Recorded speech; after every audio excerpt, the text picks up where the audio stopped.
এই ক্যাকটাসটিকে তার মালিক বাসায় আনে। নতুন জায়গায় সে একটু অস্বস্তি অনুভব করে। তারপরেই একটি ফুল দেখে তার সাথে বন্ধুত্ব করতে চায়।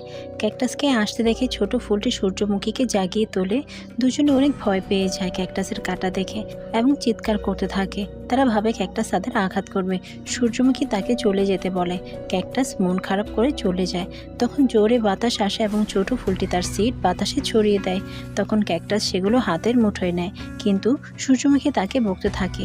তাদের সাথে বন্ধুত্ব করতে ক্যাকটাস তার হাতের কাঁটা উঠিয়ে ফেলে। এতে করে সে অনেক ব্যথা পায়। তারপরও তারা তার উপরে হাসতে থাকে।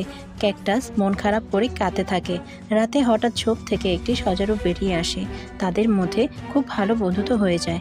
ক্যাকটাস ভালো একটি বন্ধু পায়, যাতে করে সে অনেক খুশি হয়ে যায়। ভিডিওটি ভালো লাগলে চ্যানেলটি লাইক এবং সাবস্ক্রাইব করুন। এই ক্যাকটাসটিকে তার মালিক বাসায় আনে। নতুন জায়গায় সে একটু অস্বস্তি অনুভব করে। তারপরেই একটি ফুল দেখে তার